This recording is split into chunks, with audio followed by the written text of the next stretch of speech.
Hey guys, welcome back to my channel. So in today's video, I will be sharing some habits that have really shaped the teacher I have become and have really helped me be more efficient and more successful than the years prior.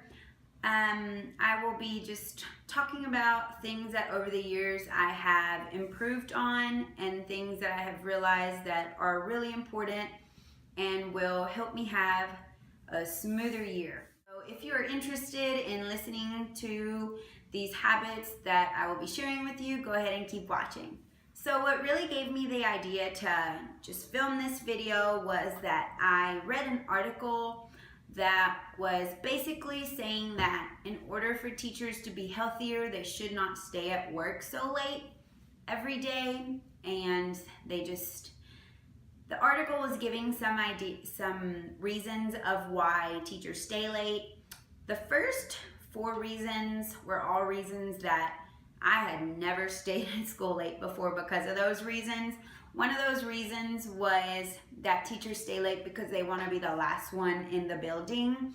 Another reason was that teachers stay late because they feel that if they leave on time, other teachers will think that they're not hard workers.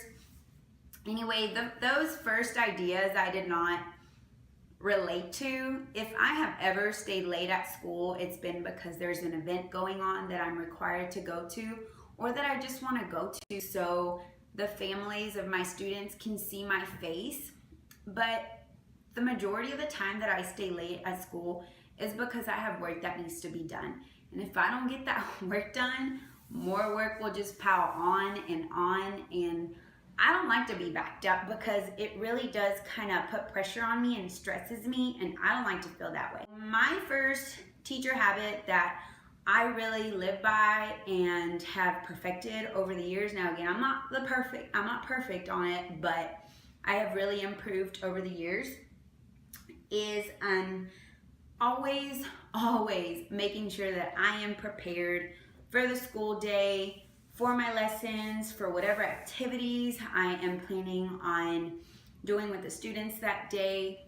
Being prepared is just going to help you have a smoother day. It's going to just give you peace of mind. I know that there have been times when I am not fully prepared and I just feel flustered and I just feel like I'm all over the place, and those are usually the times when there are little misbehaviors here and there, and it's just because I as a teacher was not ready. So the students have more downtime and they have more time to plan little things that they want to do here and there. And you know, the kids, I teach first grade, they're kids, so it's gonna happen regardless. But this is why I always try to be prepared 100% of the time, because it just minimizes those misbehaviors, because the students are so busy working on whatever work you have planned, they just don't have time to sit there and plot, ooh, what can I do today? Things like that. Being prepared really means that I will sometimes have to stay late. And that article said, you know, you shouldn't stay late all the time, but I just have to be prepared. And in order for me to be prepared, sometimes I have to stay late. Now that leads me on to my next teacher habit that I am still not the best at and I'm still working on, but I think I'm getting better. So really setting a time for yourself that works for you.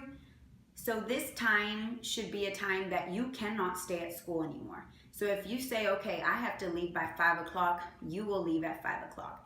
And this is a time, like I said, that works for you. So you need to think of things that you need to do, things that you have to get done, or things that you like to do before it's bedtime again and before it's time, you know, to get a bunch of rest so you can be ready for the next day. So set a timer, set a reminder. And whether you are not done with whatever work you thought you were going to get done, or you wanted to get done, whatever it is you're doing, if you said you have to leave by 5 o'clock and it is 5 o'clock, you need to pack up and go. You can't stay, you know, a minute over or 5 minutes over, because 5 minutes turns into 10 turns into 15. And by the time you know it, you look down at your monitor and it's 6 o'clock. And so really set yourself a time that works for you. Take into consideration your drive that's going to take you to get home or wherever it is you're going after school. I personally have to drive about 30 minutes to get to work. So if I know I have to be at home by 6 o'clock to, watch whatever show I want to watch or make sure I make my workout for that night, I leave by 5:30. Because if I need to be at home by 6 o'clock and I don't leave by 5:30, I'm going to be late. And I'm going to miss doing one of those things that I either wanted to do or really had to do before bedtime. And if you're not going to bed at an appropriate time that gives you enough rest to, just rest up for the next school day, you're going to burn out. And that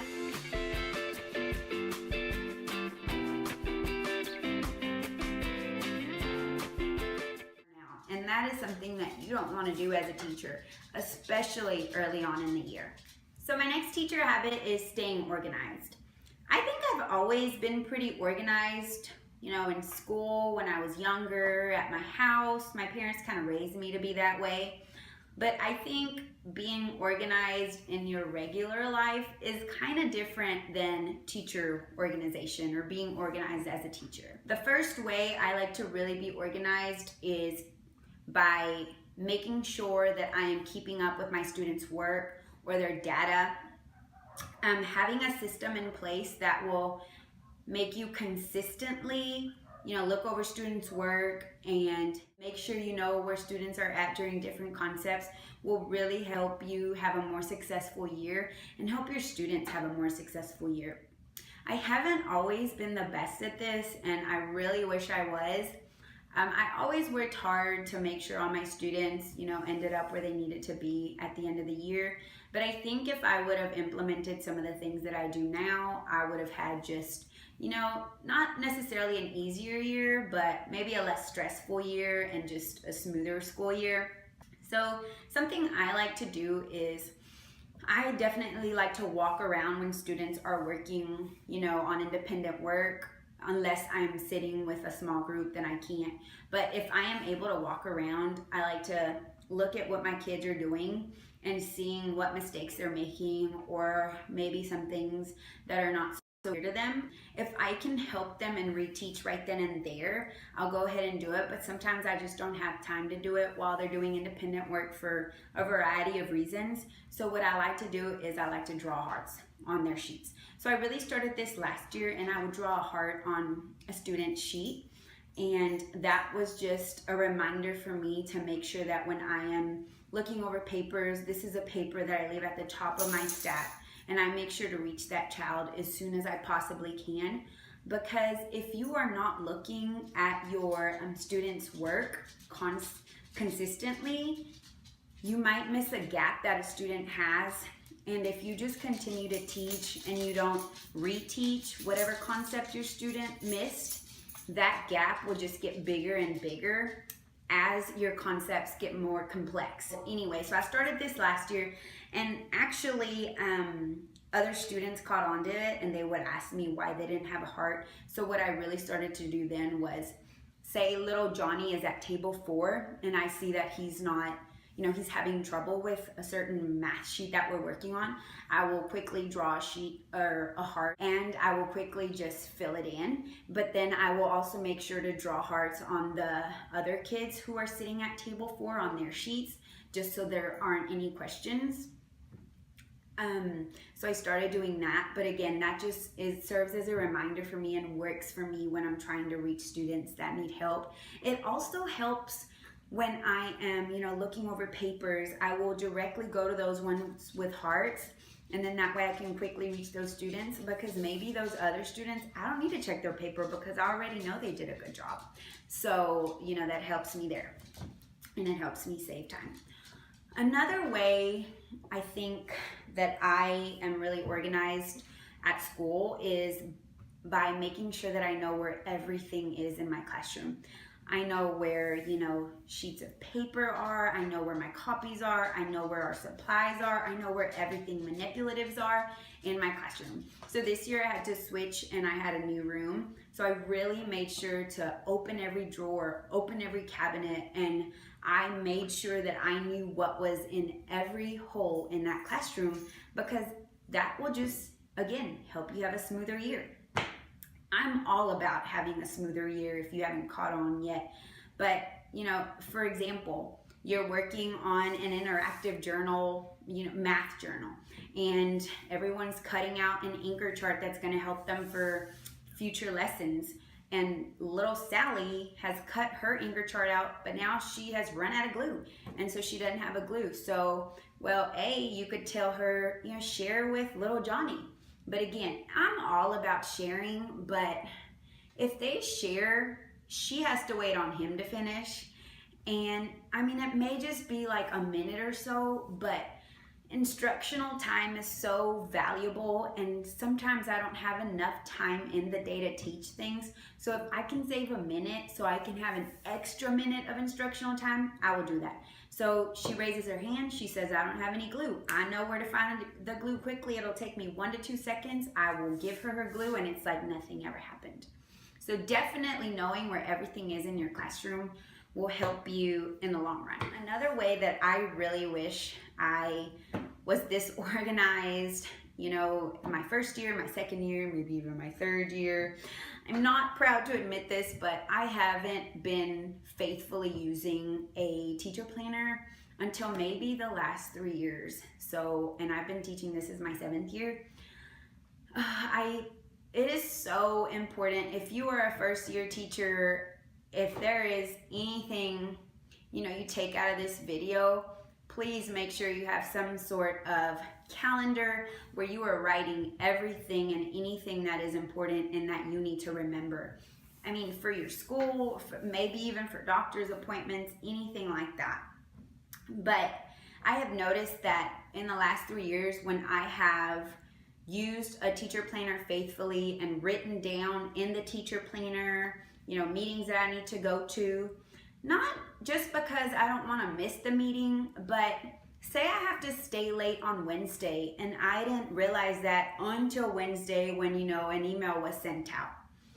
I didn't have time to plan for that. So say I have to stay till 8 o'clock or 7 o'clock or something. My workout is at 7:30. And if I was feeling tired on Tuesday and I didn't go work out on Tuesday, that's already 2 days that I missed. And I don't like to do that.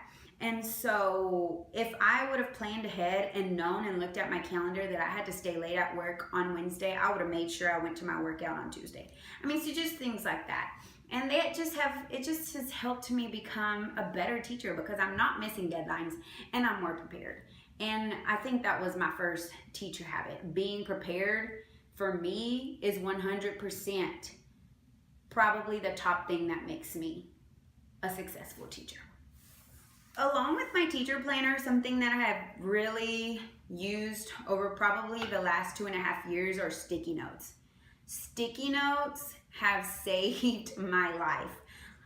They are the best invention ever. You can just grab a sticky note and stick it anywhere you need to remind yourself of something or to hold your place in a book or for whatever you may need. But if I think of something, because say I am teaching a lesson and a certain word triggers me to remember something that I need to do for the next lesson or the next day's lesson, I will stop what I'm doing and I will quickly jot it down. It takes me 1 to 2 seconds, but that way I know I won't forget. Because, and my mom told me this, she would tell me that as she got older, she started to forget things easily. And so I always thought to myself, oh, that's never gonna happen to me, blah, blah, blah. Well, it does. I just cannot trust myself anymore to remember. I am so good at forgetting things. So sticky notes really help me just to remember anything. Sometimes I have from 10 to 15 sticky notes on my computer desk, and I will walk into my room and look at that and just feel so overwhelmed. But what I like to do is just prioritize and do the things that maybe I need to do that are more important than other things or that need to be done before other things. And in no time, before I know it, all those sticky notes are in the trash. And then I really feel like, I have done everything and I haven't forgotten anything. So that gives me peace of mind.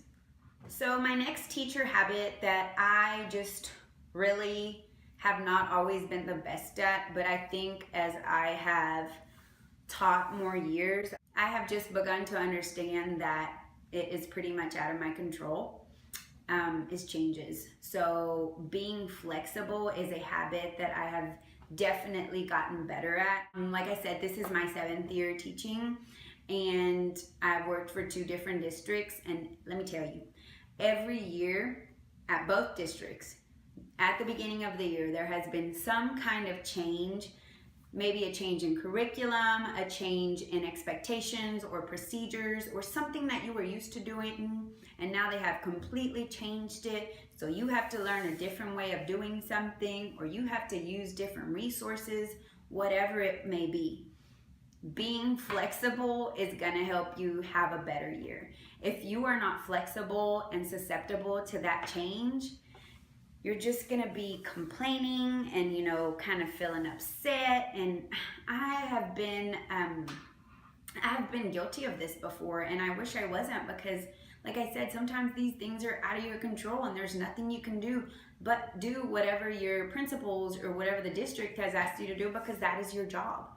And me, I like to do a good job. And so if somebody is telling me that I have to do something, then whether I'm, you know, just complaining and just not happy about it, I'm still gonna do it. So may as well have a positive attitude and not stress myself out, because in the end, it is out of my control and I'm gonna do it regardless.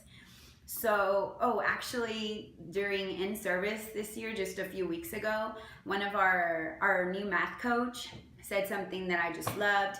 She said, she was talking about something that was out of our control, and she said, put it in a bubble and just let it go. And I just love that, because I think more teachers just need to come to the conclusion that some things are just not in their control, and there is no reason for you to dwell on that, because it's just going to stress you out. It's going to just, you know, it's just going to make you a person that's not happy, and you don't want to be unhappy as a teacher. So again, if it is something that is out of your control, put it in a bubble and let it go. So my next teacher habit is differentiating. That is something that is so important, and that is just a word that has been thrown around since, you know, I've started teaching. And I want to say that I have always differentiated throughout my teaching years, but I feel like as I've become a more seasoned teacher, I'm doing it more purposefully and more efficiently. I have always differentiated because, like I said, that is something that schools, they do. I mean, you have different kids. Not everybody learns the same way. They all have different abilities, different strengths, different weaknesses. And so you have to differentiate if all of your students are going to be successful. Now, at the beginning of my teaching career, I think I was better about differentiating just with my struggling students, and those students that excelled and maybe caught on to concepts really quickly, I was not giving them the enrichment that they needed. And so that is something that I have definitely, you know, improved upon. And looking on Google, asking other teachers, I have found different ways that those students can receive enrichment. For example, RAS Kids, if you have Reading A to Z at your school, if that's made available to you, that is a great way for you to easily differentiate, because you can make students read books at their own levels. So not everybody has to read the same level, because not everybody may be at the same level. Definitely guided reading, that is a great way to differentiate, because you can have different students that are at about the same reading level, and, you know, read with them in a group, and then other students that are a different level, and then read with them at a different time. So that really helps to differentiate. Prodigy for math, that is, I don't know if you're familiar with Prodigy, but it's an online game for students where they are wizards and they are battling other wizards. And in order for them to cast spells while they're battling, they have to solve different math problems. Well, I can assign different concepts for students to work on different things. So say little Sally has mastered addition 0 to 10. There is no need for her to still be working on that. Maybe she can move on to numbers 11 to 20. And that way she's receiving enrichment that she, you know, rightfully deserves. Not only the students that are low need differentiation. So that is something I think that over the years I have become better at, but I can still improve upon. Another teacher habit that I have again, not always been the best on using very much, is reflecting. I have really, I think, as I have taught more years and just done different things in school, I've really realized and come to the conclusion that reflection is probably one of the top things that's going to help me become a better teacher. You know, whether you're reflecting on a lesson, on an activity, on a test you have given your students, on a conversation you had with a parent, with a child, whatever it is you are reflecting on, it will help you become a better person and a better teacher. So I'm not going to sit here and tell you that I reflect on every single aspect and everything that goes on in my during my school days, because that's a lie.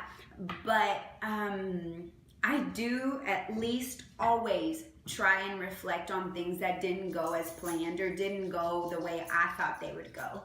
And you know, if what I do is I quickly Google, is say there was a lesson that I taught, you know, some math lesson that I thought was going to go wonderfully, but the students bomb it because I didn't do a great job of teaching. So I'm going to quickly Google or ask a coworker. Last year was my first year teaching first grade, and actually my first year teaching math, period. I've never taught math. When I taught kinder, I didn't have to teach math, and when I taught second grade, I didn't have to teach math because I had teaching partners, and they taught some subjects, and I taught other subjects. And so that last year, I was kind of, you know, a little bit scared to teach math because I didn't want the students not to learn what they needed to learn. And I know it's first grade math, it should be basic, but when you're teaching another child, a child at that, to do something, it can be hard, especially if you don't know what you're doing because you've never taught it. So like, for example, number chats. So I was doing number chats and subitizing, but I was noticing that some of the students weren't getting it. And so I went and asked my mentor teacher for that first year, because I was assigned a mentor because it was my first year at the district. And luckily, she also was a first grade teacher and she was on my team. So I quickly just asked, you know, how do you do number chats?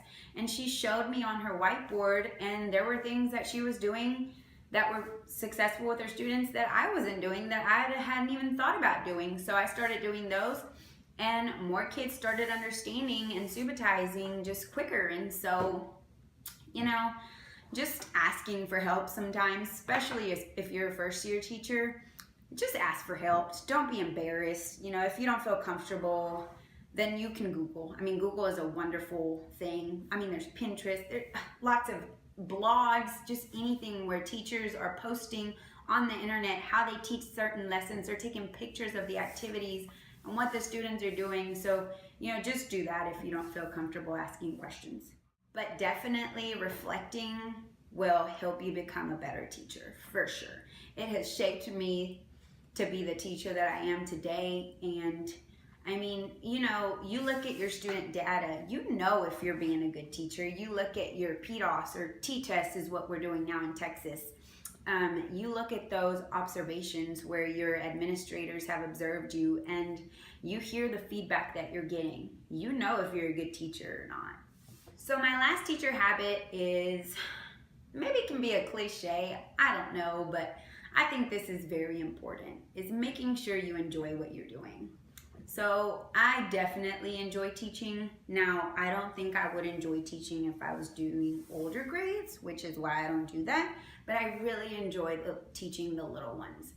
And if you are somebody who does not enjoy what they are doing, who just maybe doesn't even enjoy the people you work at, try and find a job somewhere else. If you don't like the grade level you're at, you know, try and find a different grade level. But don't just stay somewhere because either you're comfortable or you're afraid of change. I mean, it's just gonna make you an unhappy person. And definitely don't just stay somewhere because of a paycheck. I mean, I know summers are nice, but if you are hating your life 9 months out of the year just to get 2.5 months off, in my personal opinion, that's not worth it.